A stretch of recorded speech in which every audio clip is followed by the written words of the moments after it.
Three guys who combined to play 15 seasons in the National Football League trenches. Well, two guys. And Mackey, who didn't do shit. He just sits there and looks pretty. This is the O-Line Committee. America, where a fan gets to lob questions at two former NFL offensive linemen. Please click subscribe and the like button on the O-Line Committee YouTube channel and give us a 5-star rating and a positive review on Apple Podcasts if you could. Phil, Jeremiah, Alex here for some dumb football questions. I don't know. Do you want to make Jeremiah uncomfortable right now or wait till later in the episode, Alex? I want to do it right now. I have a great proposition. What do you want? Listen. Ver and Bear are like the same age. Correct. You move up here, and I will coach Ver in football. Dude, it is... I just signed Bear up for flag. How can you turn down an offer like this? I just signed Bear up for NFL flag, for EP, and I'm his coach, and I think Ver should be up here. He should join the team. We would coach them, first of all. There'd be Wow. just no you. Dude. There'd be just no you. Because I would not be able to sit over there and watch you coach as I just Come sit on! there with my Come thumb over. up my ass. You need to get up here, dude. I know. It's a possibility. Listen. Not We might be anytime doing these all soon, together. But it could be in near future. I'm not 18 taking it months? off the table. 18 months? No. 24? I have a 12-week-old. Are you an idiot? I'm not going to move across the country with a 12-week-old. It's not across the I country. did it every It's year it's like in 2 football. states away. I just took a 9-hour drive for a family reunion with all 3 kids, and I wanted to put it in the ditch more times than I can count. So, yes, driving across the country is meaning leaving state bounds. But this is the last time you have to drive because you've mostly been driving up here. You come here. This is where you drive to. And I feel like it's been... I know. Listen, I need my friend. We'll get there, okay? We're working on it. Okay. I just feel like, he brings up some good points. I feel like the Twin Cities could be the mecca for football content going forward. O-line destination. Get the agency to the next level. By the way, Alex, when you coach youth football, do you guys have like technology headsets? Do you have someone up in a booth? What's the situation? No, it's me in the huddle, and it gets heated at times. You don't say. If the mesh route doesn't do the mesh part, I'm like, hey, we just wasting everybody's time out here today, huh? You know what? Get the hell out of my huddle. No, it's great. The kids are awesome. With the football up here is actually really fun. The kids are great. They're super transparent with stuff, and it's that's why it's like with Bear and their age, and when you do the flag, you're just out there having fun with the kids. You're just basically like, dude, you handed it. Mind you, let me tell you, for the listeners out there, they're 4. Yeah. They're 4-year-olds. You're 4-year-olds, so you're like, hey, Brian, so Boone's hand trying it to off get to Trevor. 4-year-olds to do a mesh route. Oh, no. This is the 11-year-olds. Like when my 11-year-olds don't do it, I'm like, hey, we practiced this for like 3 hours the other day. It's the only thing we practiced. We just totally forgot to do it. Oh, coach, I forgot to step outside that inside. I'm like, 3 hours of my life wasted. You're benched. You know what? Get out of here. Who's next? Come here. Get over here. No, I'm just kidding. Boone reminds me. You remind me of a high school. I had a high school baseball coach one time. We were like bunch of, we were like juniors or whatever, or juniors and seniors, and we got beat in some game, and we're all like sitting outside, like in left field after the game, ready to get on the bus. And he comes over. It was like a big game against a ranked team or something. We were just dejected. He comes over with this fungo bat on his shoulder, walking back and forth, and we're waiting for like a pep talk or something. And he goes, "Well, I'm not gonna let a bunch of 17-year-olds ruin my night. Get the hell on the bus." No, hey, okay. I will tell you right now, Thanks, I guy. am not like that at all. Because I took the best parts of the coaches that I had when they were like, game day is never a bad day. It's always a good day. We could get yelled at, but we're never going to crush you. And at the same time, like when we lost the championship last year, I told all the kids I was proud of them. They went out there, they fought hard, they did what they had to do. But at the same time, I think we tell them the truth more than anything. And I think They're losers, ultimately. Is that what Hey, you tell them? if you ain't first, you're last, right? Ricky Bobby says it best. Hey, it's funny though how like, and let's be honest, since we're on this conversation, let's talk about youth sports because I feel like this is a big topic right now, a huge topic. Yeah. And I feel like coaching has gotten so degraded and watered down and disgusting at the same time because a lot of it is just Timmy's dad trying to make Timmy the star focal point of the day. And you're like, that's not what coaching is. Coaching is to be out here teaching kids discipline, right? Like, that's why I feel like athletes are always such great workers because they're so disciplined. They understand how to work in big groups. They understand what it means to have accountability and to be respectful and what it's like to put in a hard day's work and still appreciate the good times. Like, there's so many things that a coach is supposed to do, and they're just not doing it anymore. It's driving me nuts because I'm like, you suck as a coach. Why are you out here? And at the same time, you don't even know this sport. What are you doing? Like, God, go home. It is kind of funny. Like, if you think about, you're growing up as a kid, you get into baseball or soccer or football, whatever it is, you're just kind of at the mercy of someone's what dad. parent decided to sign up to coach the team, right? It. All right, I'll do it. I'll do it. It just is learning how to take instruction from someone other than mom and dad.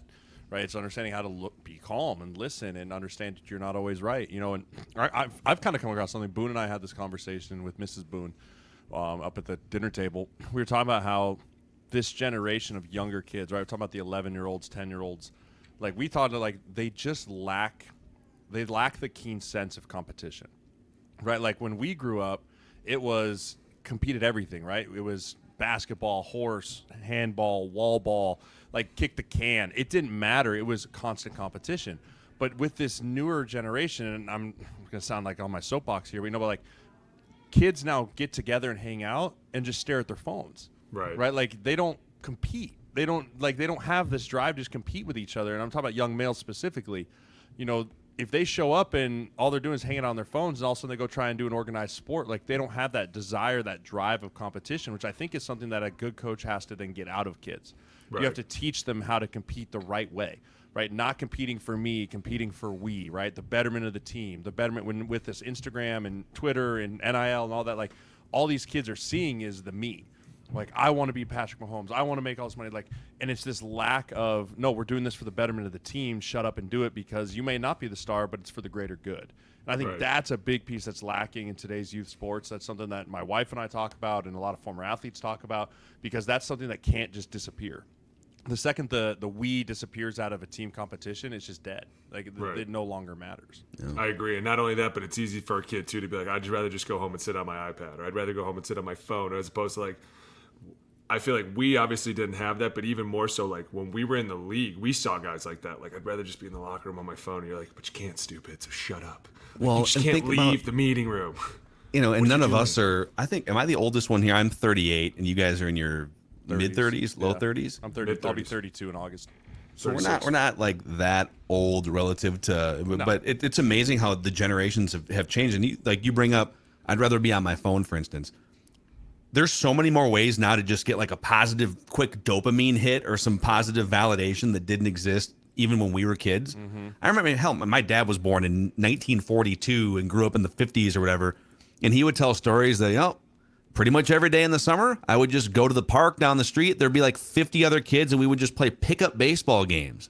And I'm like, you would go to the park, and there'd just be like other kids hanging out without parents or anything? It's like, yeah, that's like the only thing there was to do. Yeah. Right. So, and now it's like, if you don't want to go play sports, or you don't want to, or if you're not the best player on a team or whatever, you can just sort of eject and go to your favorite, online stimulation that gives you that positive. For sure. I agree. You used to have to work for that stimulation, right? You had to beat your friends. You had to beat them in a game of horse or something, and like that was the best feeling ever. It makes you appreciate competition, and I feel like that's what made us appreciate the coaches that were super hard all the time, but the minute they let you in was when they were like, you're finally doing it right, or you finally appreciate the work that you're putting in. You're finally like, man, I got the coach's approval. I am uncuttable. This is great. Like, this is going to be phenomenal. But it took forever to get there, right? Like, a ton of work. And the minute the kids see that, they're just like, I don't know. Do I want to do it? I'd rather watch a show. Yeah. YouTube. I'm like, God, you guys. Like, it's bad when you drive down the neighborhood and see all the kids on the porch sitting there with their phones. You're like, dude, this is turned into something really bad. We'll change it. Yes. We're going to. I think the three of us. Up here. We'll change it. All right, here we go. Dumb questions. Some dumb football questions here. By the way, keep submitting your dumb football questions to us in the YouTube comment sections. Great. We stockpile them. Bryce, you're my favorite so far. You got jokes. Get to Bryce. You got jokes, huh? We'll get to Here, Bryce. I thought these were all Mackey's questions. I found out there really was a comment section. Someone's got jokes. All right, Bryce. I'm feeding him to Bryce so I don't get punched by Alex. Certainly not going to get kicked by Alex, but we'll get to that.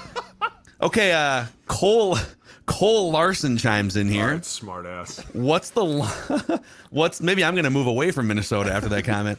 What's the longest, most complicated play call you can remember, and what does each element of the play call mean to the common fan?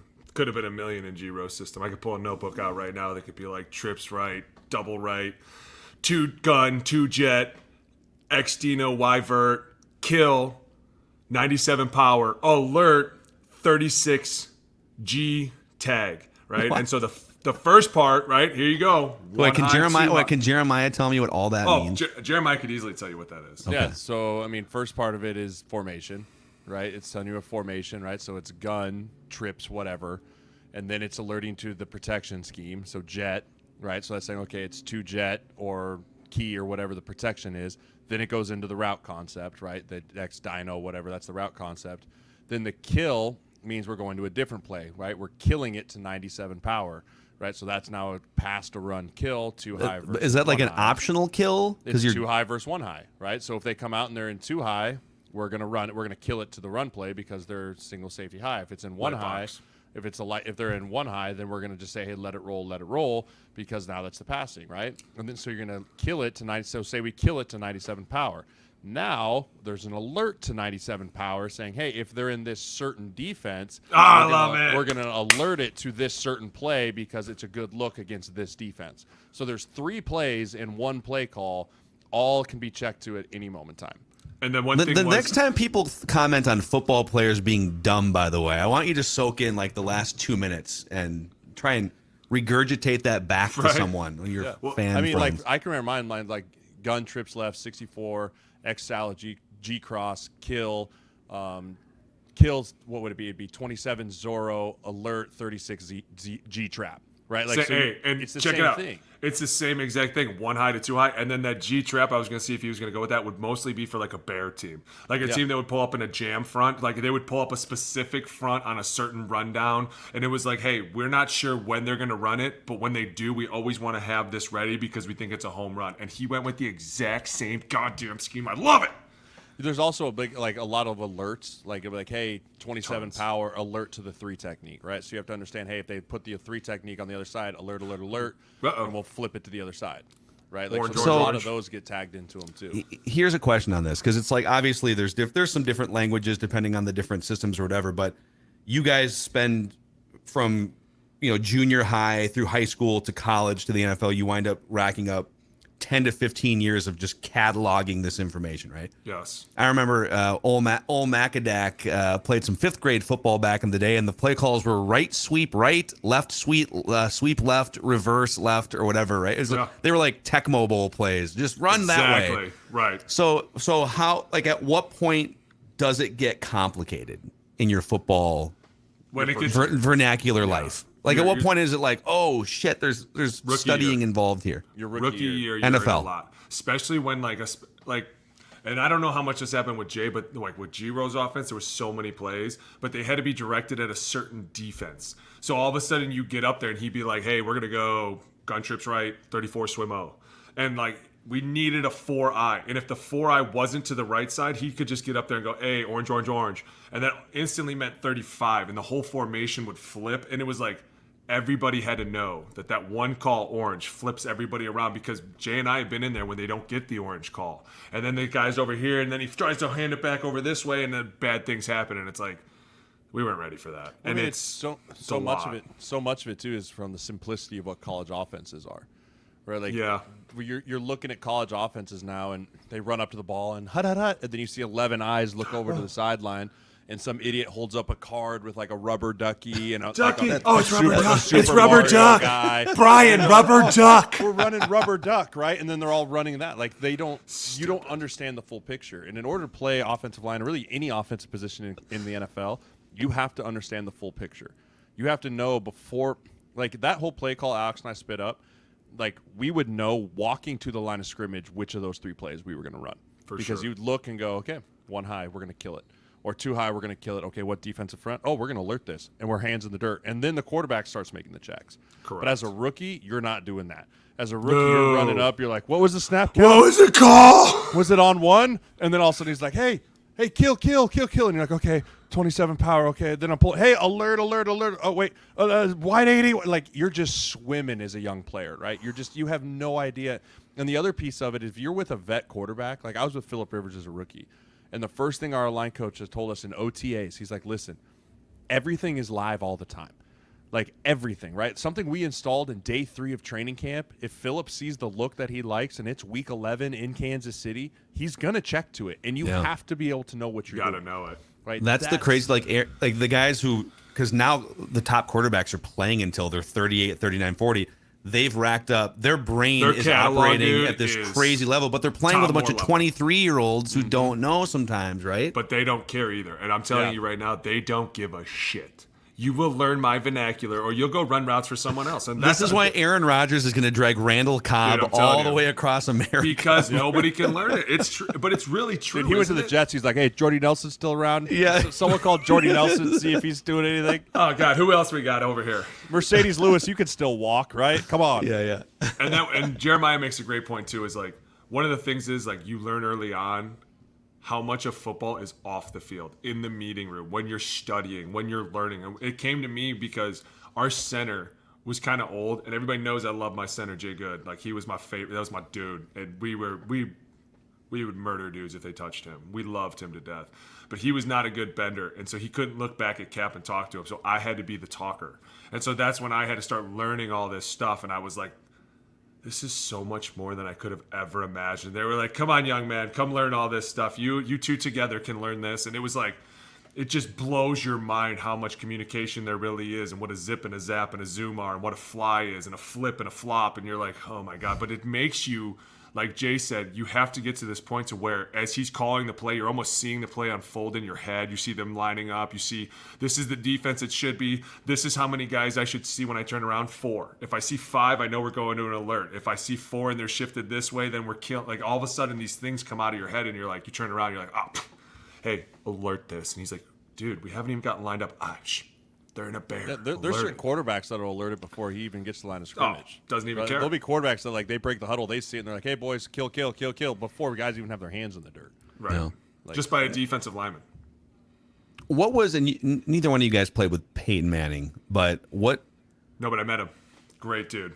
Okay. And I've met dudes that played I know people with that him. played for him, yeah. Yeah. But he was another guy where everything's live all the time, right? All the time. He's just And he would go to orchestrating his- everything. He would come in the Monday meeting rooms and change code words for the week. Oh, yeah. Every It was like, week. hey, last week white was live, this week it's orange, and he'd have like full lists. And if you messed up in practice, he'd just kick you out. You're out. He'd be like, you're not all right. Next, who's going to come in next and do it? Like he had no. If you dropped a ball, he just stopped throwing it to you.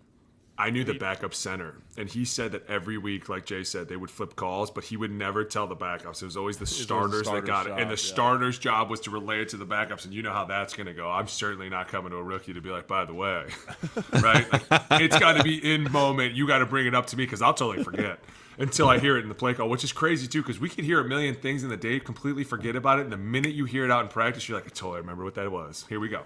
But he said that one time, he called like a red, and he thought red was dummy, and like you said, he thought it was supposed to be a dummy, and it was supposed to be live, and he didn't snap it, and eventually he was like clapping his hands, and he goes, dude, I snapped the ball to him, and he catches it, and next thing I know, I get pegged right in the back of the head with the same Throws ball. it right back. He was like, give me a new center now. I was like, dude, he goes, I wish somebody really would have told me that was the live color that week. I was like, man, they had no mercy. But you have to think those guys, and this is where it comes down to, like, people need to understand their lanes. When you're talking to a guy like Peyton, if you're going to waste his time, he's going to get pissed. Why? Because there's a million things to go over, and I don't have time to sit here and tell everybody what the live goddamn color is, right? Like, you got to find this out for yourself. You need to be a big boy and ask questions.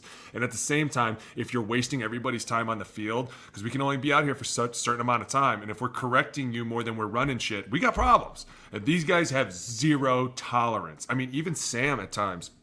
And I thought Sam was one of the most respectful quarterbacks, along with Carson.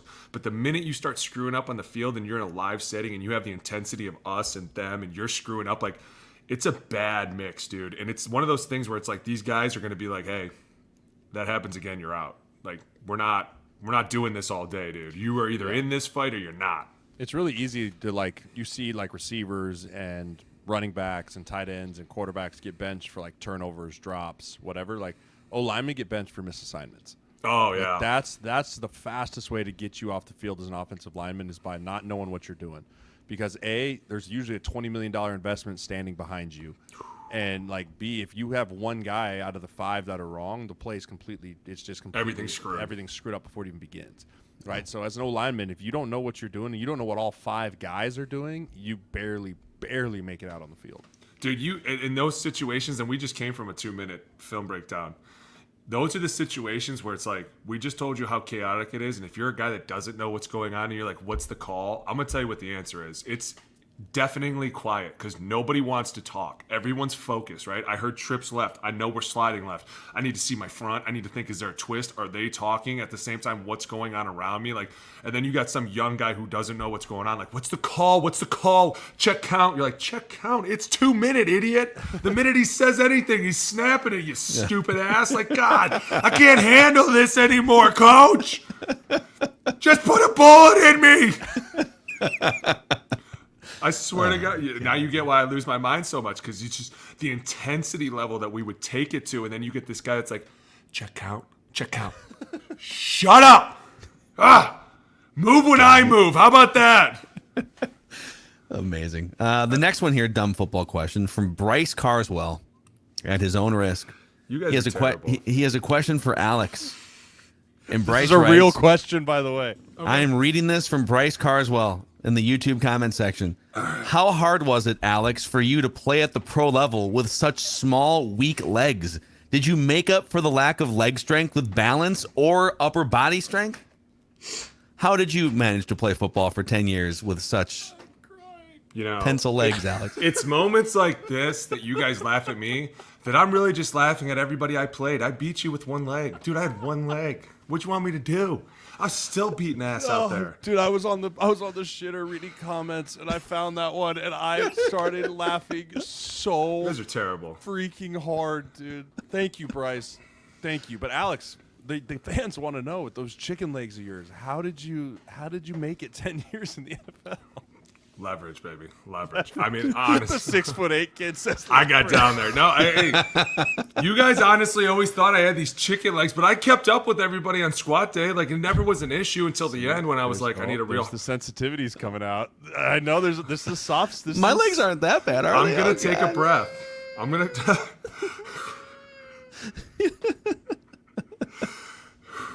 Right. I was. Next question. All right. Well, let's turn our attention to Jeremiah here. The next question comes from me. Actually, this is my own question.